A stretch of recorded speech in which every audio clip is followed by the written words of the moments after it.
DJ Blake. This is DJ Blake, and I want to make a quick PSA. My podcast is all about giving artists a voice, no matter how big or small they are, in the music industry. My next guest has created music to put out to an audience and has experienced backlash and hate. Anyone and everyone has the right to express themselves, and as a listener, you have the right to your own opinions and can choose whether or not to listen to an artist. But no one should degrade another person for putting out artwork. You don't have to like the work, but respect the person for expressing themselves. Now, without further ado, Yung Jerm.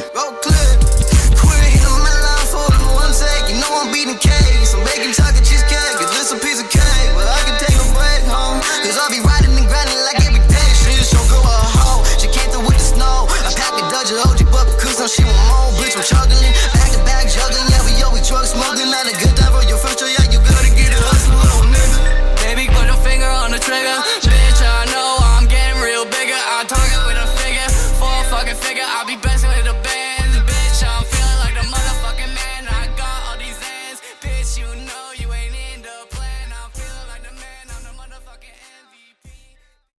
Welcome back, everyone. This is DJ Blake, keeping you up to date with all the hottest hip-hop news and sneaker talk. And today I'm with a very special guest, the one and only Yung Jerm. What's up? Woo, Yung Jerm! Here we go.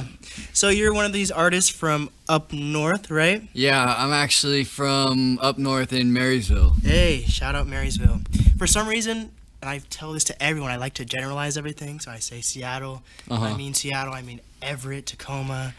Yeah. Everywhere is Seattle, you know? I feel like that's how most people look at it too. Like Right. outside of Washington, like Right. California, they only know Seattle. They don't know about like Everett. They're like, they'll hear, oh, he's from Everett, and then they're like, I mean, some artists will know, but most artists they don't really know about local places. Exactly. So if I end up saying Everett during the interview, I mean Marysville. Yeah. Those places. When I think of up north, I for some Yeah. reason think of Everett. But here we are, Yung Jerm, and you are how old? I am 18 years old. 18. Wow. I just turned 18 last month, actually. Wow. You're 18? Yeah. Man, this guy's got a baby face. I thought I had a baby face. Like, damn. Yeah. So what made you start music, Yung Jerm? Actually, I started writing music my freshman year, and it's the funniest story. I actually started writing music off of a diss track because this female, I'm not gonna say her name, but she knows who she is. We were talking for a while, and then it was only like a month. It wasn't a while. But we ended up breaking up, and I got so butthurt, I wrote a whole entire diss track on her in a day. Like, I spent through the entire school day just writing this fucking diss track. I was like, this girl is gonna get it, bro. I wrote the whole thing. I showed everybody. A couple days later, this principal, he started talking to me, and he was like, so I heard about this diss track. Like, all of the football boys are talking about it, because I was playing football at the time. And I was like, yeah, there's a diss track. And then he's like, you know, that's harassment, right? So you can't post it. And I was like, okay. And apparently, from what I was told, her mom was like threatening to sue if I ever posted it. So I never actually got to post the diss track. But I didn't actually get started into making music until earlier this year. And I started making music with one of my best friends, SF Life, or Darian Suin. Hey, dope. Do you regret doing that diss track? I don't. I think it was like hella funny, and I look back at it now, and she looks back at it now. We both think it was hella funny. Yeah. Which is kind of what is weird to me about music is like, no matter what type of music you're into, you always get some type of stigma. Even if you're in jazz, you might get a jazz stigma. Yeah. You know? But music, when it's in school, there's a ton of stigmas, which is kind of annoying. Like, no one takes you seriously for doing music in school. For real, there's so much hate and negativity, and I'm the opposite. I try and spread as much positivity as I can. I hate negativity. So, I've been actually finding a lot of artists up in Everett, and when I mean Everett, I mean up north. Yeah. Okay. So, did you find inspiration from friends to start music, or what actually made you want to start music? So in Marysville, there was this really well-known artist. His name is Donnie Doucet, and I really looked up to his music. A lot of people would say that I'm clout chasing for saying that, but like, if you actually look at my DMs with Donnie, he was a really cool guy. I talked to him about my music a lot. I sent him a beat for one of his songs, and he never got to post it, but I've heard it over, and he made that song better than I made my song. Like, he was talented. He was so gifted. Now, is music something that you want a career in? Is it a passion? Is it a hobby? Honestly, I don't really look at like music and materialistic things as the same thing. I do it because I want to spread a message. I want to be able to have people look at me and be like, yo, this person impacted my life. Like when I die, I don't want to be known as nothing. I want everybody to know my name for something. Right. Not really for fame, just like I want to be looked at as like that dude saved my life, or his music was the reason why I'm still here. Because I have artists like that, you know. Juice WRLD, that was one of my biggest role models, and he recently just died because of pills overdose, and I fucking hate pills because of that. Like, I've never really liked pills. And then X, he was also a big influencer in my music. I really love both of them. What are the messages you're trying to portray in your music? I mean, right now it's just, you know, I make whatever vibe I get from the beats. If I get a certain emotion, I get a certain emotion for each beat. Right. I don't try and keep my music to one genre. I like to be as versatile as I can be. Mm-hmm. Do you use autotune in your music? I do, and a lot of people hate on autotune, but like nowadays, look at all the artists that are around, and I can't really think of much artists that don't use autotune. Like everybody edits their voice and mixes it somehow in their music. But what are your opinions on autotune? Mine, personally, I think when it comes to autotune, people use autotune because they have a lack of confidence in their music in a way. Mm-hmm. And you can definitely like debate this with me. But what I see is, because everyone is using autotune right now, it's hard to stand out in a way. So when people gain that confidence in their music and they step back from autotune, like J. Apollo, for example, you know, he has stepped back from the autotune. And I just think autotune nowadays falls into the same category as mumble rap, but once I've been able to interview more and more artists, I realize there's a place in the world for mumble rap, and it's not something you should diss on. Yeah. But what are your opinions when it comes to autotune? How does it make you feel when you use it? Do you use it for a confidence booster? What are your opinions? It's all about how much autotune you use. Because some of my songs, I will admit, yeah, there is way too much autotune, and I don't like when I use too much autotune, and then like I don't really realize it until people start pointing it out. Like, most of the time I'll be listening to my own music, not really caring. I think it's a good song, and then a bunch of people talk shit about how much autotune's in a couple of them, and then I'm like, down. Right. Like, it kind of just drags you down, but other than that, it just really all depends on how much you use. Right. In a polite way, how does it make you feel when people try to diss on your music? Honestly, I really don't care. Like, they can hate on me all they want. Everybody's gonna have hate. Everybody has their own opinions. But, like, I got my family by my side, and everybody that loves me by my side. Like, they're all supporting me, so I feel like I can make it just for that team. Right. Like, I'm balling for my team. Where do you think hate in music comes from? Because it's weird that someone would hate on someone's music when you're putting out something that you're passionate about. You're just expressing yourself. It's a tangible piece of something, you know? Like, not everyone is able to produce music or put out music, and especially to showcase it to the world, you know? Yeah, and I feel like most of the people that hate are the people that can't produce music too. And they hate on people so much because they look at all of the considered quote-unquote good artists and be like, okay, why aren't you like them? Well, they're a completely different style. They're their own vibe. I'm my own vibe. Everybody has their own different way that they portray themselves. Right.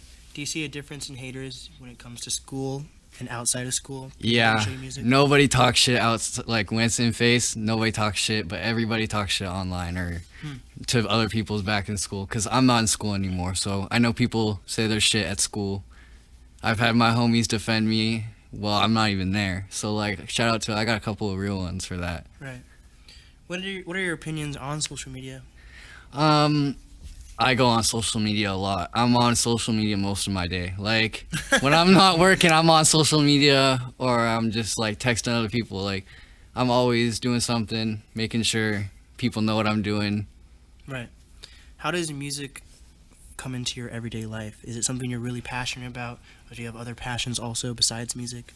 So, actually, I just released my album, and while I was writing that album, what I would do was I would work, and then whenever I wasn't working, I would spend hours just writing lyrics down. I have a bunch of just project songs ready to go, and, like, it's all about time and dedication. Like, I put all of my time that I have free into my music, and all of my money goes to my music mainly. Like, I'm really serious about this, and I'm, like, hoping that everybody else fucks with me after. How do you promote yourself? I just kind of just post my stuff around, and then I've promoted a couple times on Instagram, like through the paid Instagram promotions. So when it comes to making music, you fall under the hip hop category, right? I'm like, I wouldn't consider myself a rapper because I don't really just rap. I rap and then I'm also a singer, so I'm kind of just an artist. Right.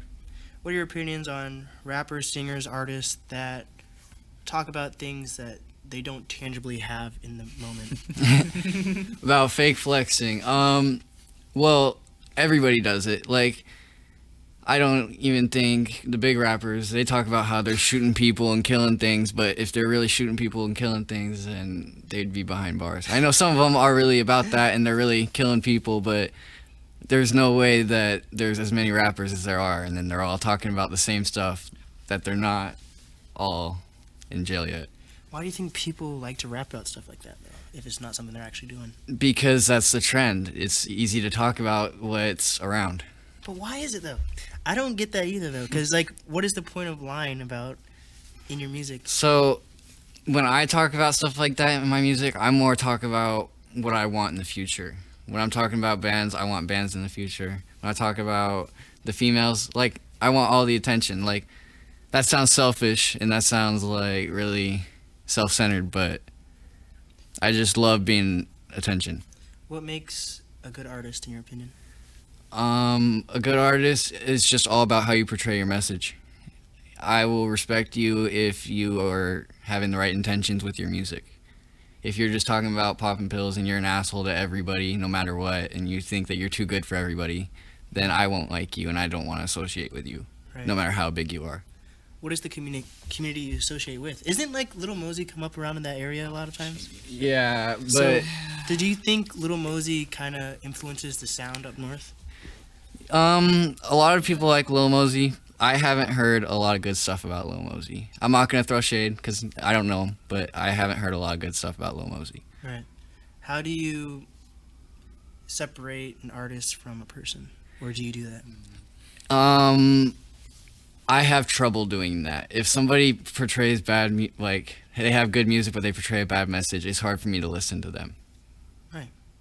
That's fair. Yeah. Is that something you want to work on? Are you happy being able to do that? Like, if you're doing that towards someone, do you think people are doing the same things towards you? Yeah, I feel like if people don't like the vibe that I'm sending, then they don't have to listen to my music. And I don't, no, my music's not for everybody. Right. A lot of people can hate on it, but a lot of people love it too. What areas of music do you want to grow in? Honestly, I just want to be as versatile as I can. Like, one of my homies, his name's King Swiper. He was on here earlier. Yeah. He is one of Swipe. yeah, Swipe. He is one of the most versatile rappers in the game right now, and he needs more clout. But I'm trying to have that kind of a style, where I can go on a song, any type of beat, and just work. Right. Why do you think there's not really, like, clout in Seattle right now? Because it's just there's so much potential, but not enough exposure. LA and California, they have so much exposure. They have so many like YouTubers and rappers there living there. Just so many people live in those popular areas. And Seattle, it's like a big place, but nobody really talks about Seattle as like a popular place to live. Nobody wants to live with the shitty weather that we have. Like, let's be real. But only time we have good weather is summer. Right. What do you do as an individual to help gain exposure for your music and Seattle? I try to connect with as many artists as I can. Like, if you check out my music, I don't even really have solos because I like making music with as many artists as I can. Right. But some people would say if you're just making music with other artists, that also shows a lack of confidence. Yeah. And I'm working on making some solos. So hopefully I'll get that running soon. I have a couple albums that I have ideas for working on right now. Right. When it comes to connecting with artists, though, or is it usually more up north? Are you able to connect with Seattle artists, Tacoma artists? Unfortunately, I'm not that big yet, but I'm starting to get there to where other people. I actually had some guy from, I think it was like Vancouver or something. He hit me up and he was like, "Yo, I want to make a song with you," and it was all free. And he sent me his beat and his lyrics and everything. And I looked at his following and he had like 15K and I was like, holy shit, like I have not even 1K yet and he's over here with 15K almost verified. Do you think Instagram and social media is important, though, to be an artist? I feel like Instagram and social media is more important than performing nowadays. Like how you promote everything is how you get big, and not really how you do on concerts anymore. And everybody looks at it as the old way, but things have changed in times. So for you personally, you think social media in Seattle is more important than word of mouth? Yeah.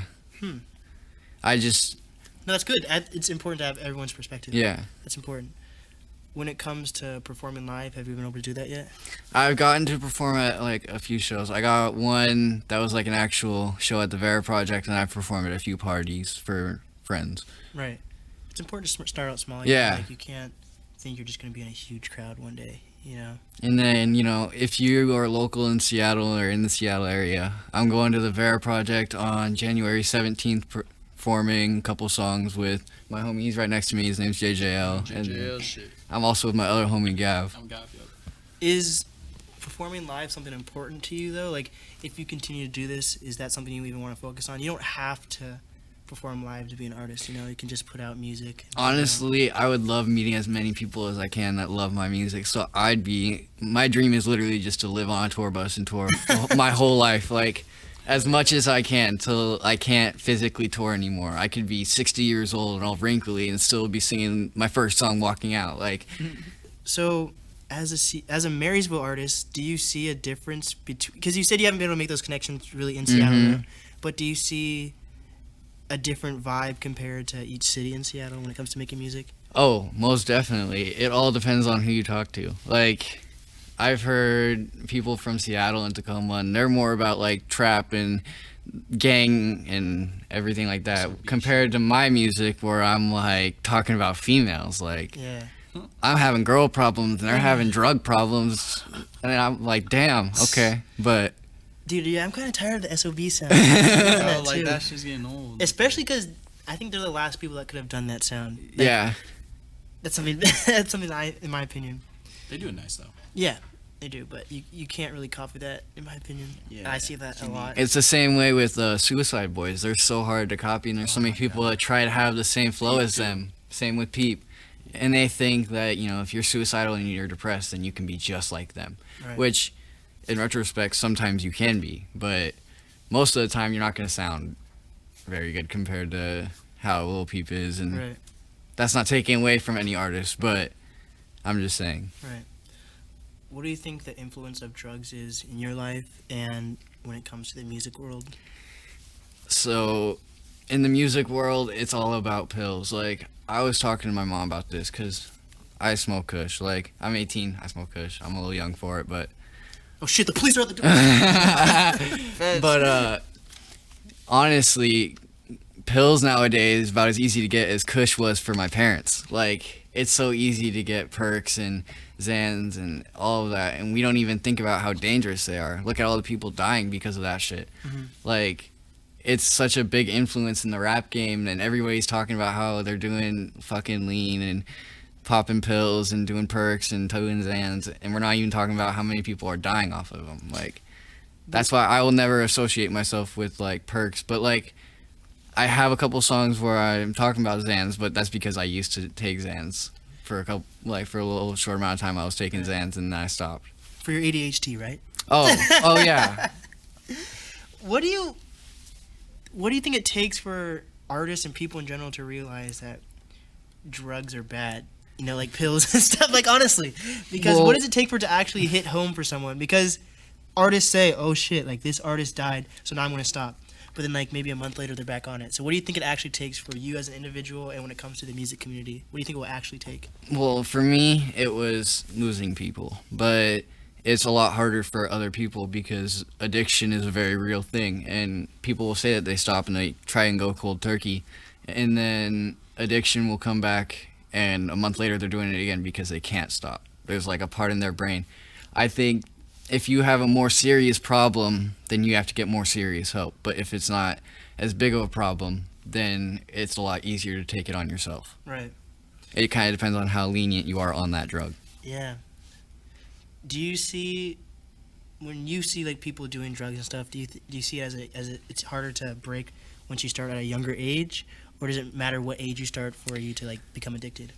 I feel like you can get addicted at any age, but around like your teenage years, that's the easiest point to get addicted because your mind's still developing. And so if you start giving your mind drugs, then it's starting to think, oh, well, this is how your mind's supposed to function, so I need more of this. And so as you're growing, your mind's growing and getting used to taking pills, so then you have to keep taking them as a normal thing. And that's how people get addicted. Yeah.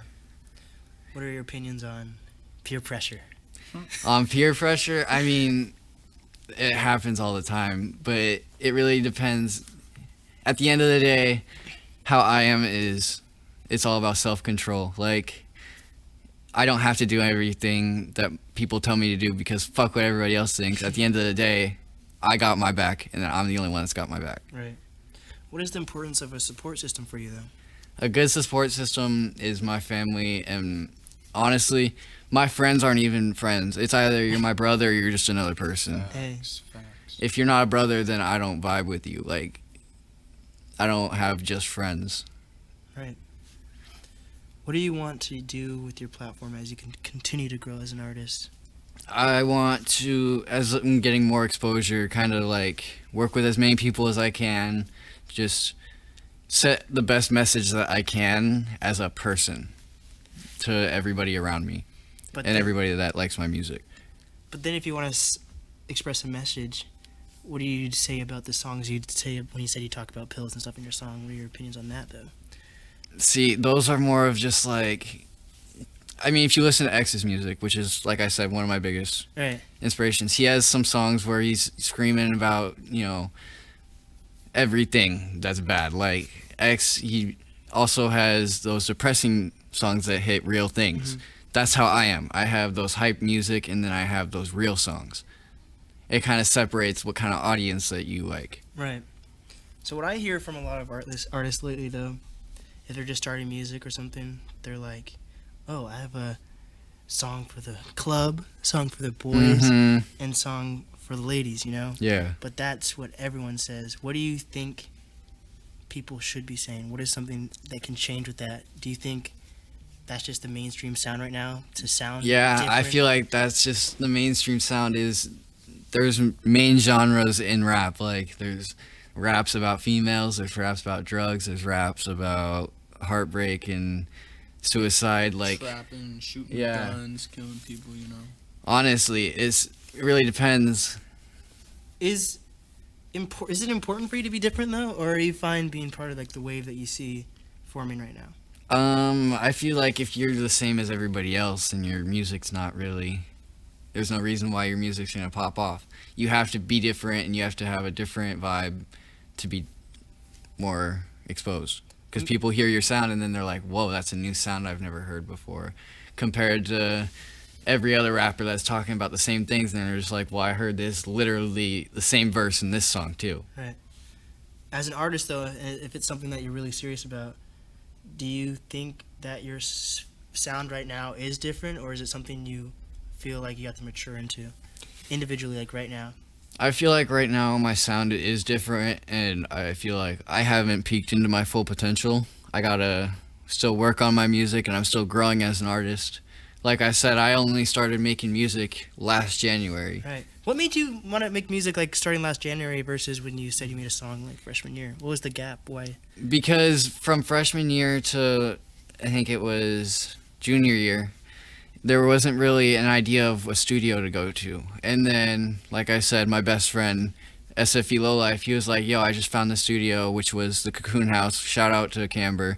He like mixes most of Everett. I've been there. Yeah. Right. Got those dogs, bro? And he does everything free. So I was like, yo, okay, I'll go to the studio with you. Cocoon House. And the first song I ever recorded, it's on my Soundcloud and everything, but it's not actually my song. I'm just a feature. But I was so excited because that was my first song. I had to post it too. Right. And it's at like almost 7K.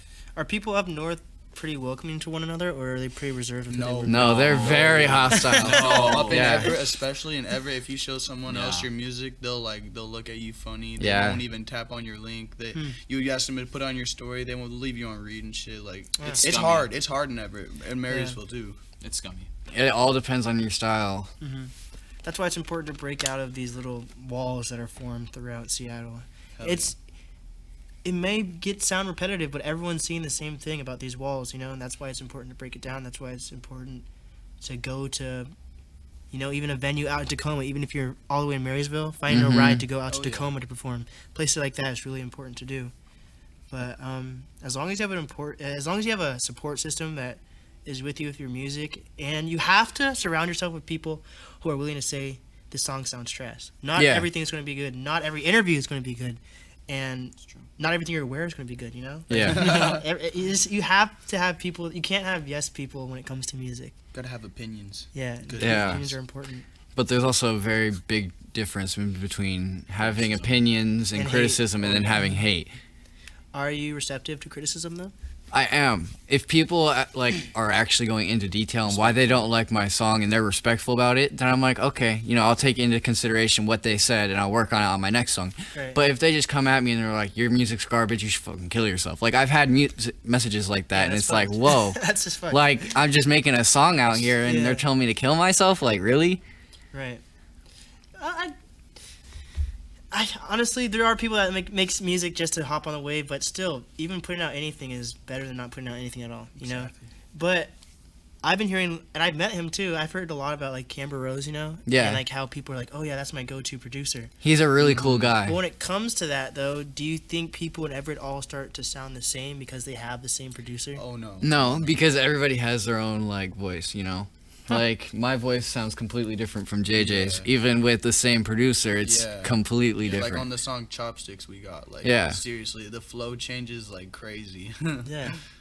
That's important, Very. What do you think Little Mosey is for Seattle, though? Do you think any of these artists right now, when it comes to Macklemore, Little Mosey, Travis Thompson, Sir Mix-a-Lot, do you think any of these guys truly define Seattle right now? And if they don't right now, do you think they did at a certain point? I think that they all have very big impacts on how people look at Seattle. In a negative point of view or a good point of view? For both. Very much both. Like, there is a lot of artists that will look at Lil Mosey, and a lot of people that will look at Lil Mosey and think he is one of the best rappers in the game right now. But there's also other people that are like, dude, he's this age. There's no reason why he should have this much money. Take the mic from him. Yeah, take the mic from him. And, I mean, I don't want to have that hostility. Yeah, no. No negativity. And I think, honestly, with Macklemore, he is the face of our hip-hop. he is the face I don't of look at Lil Seattle. Mosey as face of Seattle. I look at Macklemore. does stuff His for the sound, though, city. Lil Mosey's sound, though, is something that kind of For the new wave. Yeah. But Macklemore has done so much for Seattle Yeah. that nobody really notices. Like, he's been For so real. mainstream for all these years, and it's just been under our nose and shit. Nobody's really known it. Like, So do you think people like Little Mosey and look up to him, or is it the fact that he blew up out of Seattle and people think because he made it out of Seattle with that sound, that if they sound like him, then they can blow up too? It's a little mix of both. Like, I feel like people are, thinking they can make it no matter what. And everybody thinks it's so easy because they see a local artist do it. But it's really not that easy. Mm-hmm. Just on that one album, I spent probably around $800 just on studio sessions. And then, luckily, I didn't even have to pay for my cover art or anything. I had a homie do that for me for free. And the features were all for free, too. Right. So I couldn't even imagine paying for all of that, too. It's really expensive to try and make it out here. What's the importance of Seattle to you and being part of this new Seattle wave? When I say the Seattle wave, I don't mean the mainstream wave. I think the Seattle wave is an actual wave that's everyone's going to propel forward with. Yeah, I feel like everybody's going to pretty soon hop on Seattle artists just like Chicago's artists and New York artists and Cali artists, because we are as big as those cities and states, and we have an opportunity to make something out of what we've made our music. it all starts with the history. Like, we Yeah. started the grunge thing, like, in the 90s. Yes. So, I mean, that's where it all came from. That's true. What is some advice that you have for some up-and-coming Seattle artists?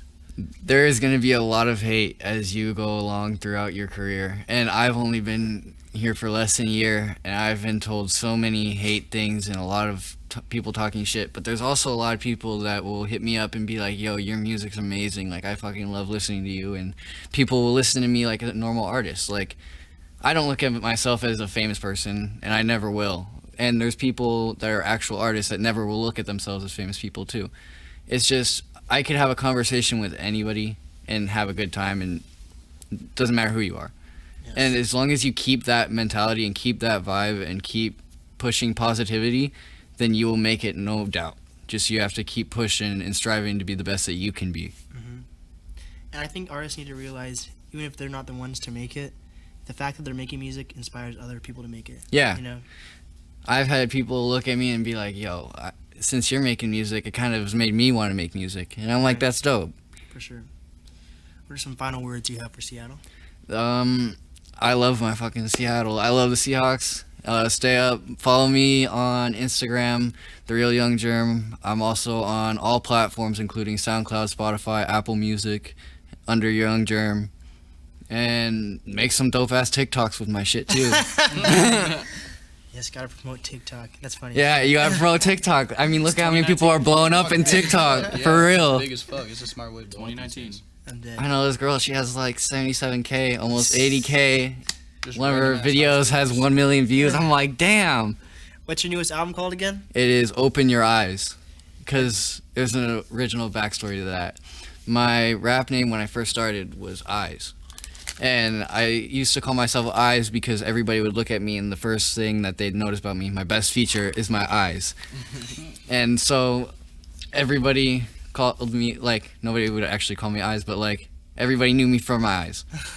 And then as I started making more music, a lot of people were hitting me up and like, no, you should be Young Jerm. Like, Young Jerm sounds way better than Eyes. And I was like, you know what? Whatever. It's what people want. So I changed my name to Young Jerm. Well, Young Jerm, this is DJ Blake, and we out, Young Jerm. there we go. DJ Blake.